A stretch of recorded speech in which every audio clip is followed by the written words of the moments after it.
મિત્રો, હું જન આક્રોશ રેલી દરમિયાન નીકળ્યો જ્યારે શિવનગર થરાદથી, ત્યારે શિવનગરની બહેનોએ ફરિયાદ કરી કે આખા શિવનગર વિસ્તારમાં ખુલ્લેઆમ ગાંજો મળે છે, ડ્રગ્સ મળે છે અને દારૂ મળે છે.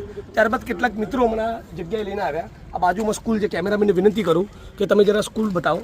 આ સ્કૂલ છે અને સ્કૂલની બાજુમાં આ મકાનમાં અહીંયા આ બાજુ લાવો કેમેરો. આ તમે અંદર લઈ જાઓ.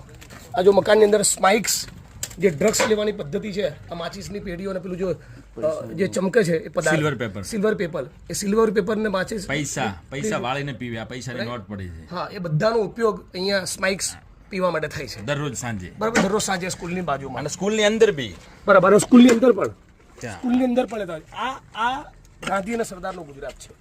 અને હર્ષ સંઘવી જે ડંફાસો મારે છે, વિડીયો બનાવીને કે મને જાણ કરો દારૂ ક્યાં મળે. આ જુઓ, બિલકુલ બિલકુલ.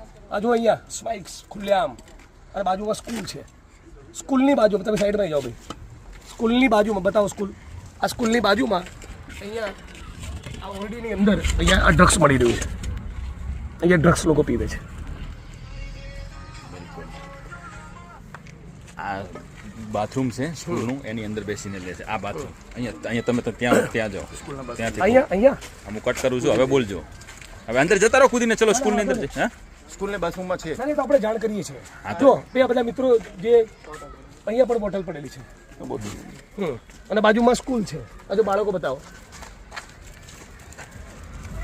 અને બાજુમાં અહીંયા ડ્રગ્સ વેચાય છે.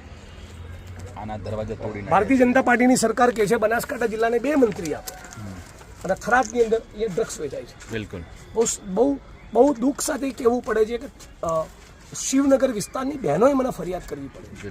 તો અહીં તો અહીંના જે પોલીસ કર્મીઓ છે એની જવાબદારી બને છે ને. બિલકુલ. અને શિવનગર વિસ્તારના થરાદના સર્વ સમાજના લોકોને કહું છું કે ડ્રગ્સ અને ગાંજાના વ્યસનમાં તમારા પરિવારના દીકરા ગયા એટલે તમે એમને ભૂલી જજો.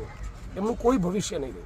એટલે વિડીયોના માધ્યમથી સમગ્ર ગુજરાતના લોકોને અપીલ કરું છું, તમારા તાલુકામાં, તમારા શહેરના મોહલ્લામાં, જે પણ જગ્યાએ તમે ગુજરાતના કોઈ પણ ખૂણે છો, જ્યાં પણ તમને ડ્રગ્સ, ગાંજો, ચરસનું વ્યસન જાણવા મળે, પ્લીઝ એને ગંભીરતાથી લો. ફક્ત પોલીસને એક્સપોઝ કરવા માટે નહીં, આપણી અત્યારની અને આવનારી પેઢીને બચાવવા માટે. એવા ખતરનાક કેમિકલ ડ્રગ્સ આવી ગયા છે કે સળંગ 4 દિવસ 5 દિવસ કોઈ વાર જીવનમાં પહેલી વખત માણસ લે તો 6થા 7મા દિવસે ડ્રગ્સ ના મળે તો પોતાની માના ગળાની ચેન તોડીને પણ લોકો ડ્રગ્સ ખરીદવા જતા હોય છે.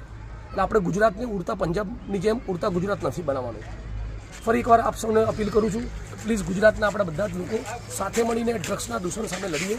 અને થરાદ પોલીસને પણ વિનંતી કરું છું કે કોઈ પણ સંજોગોમાં ફરી આવા વિડીયો અમારે બનાવવો ન પડે, એ તમે સુનિશ્ચિત કરો.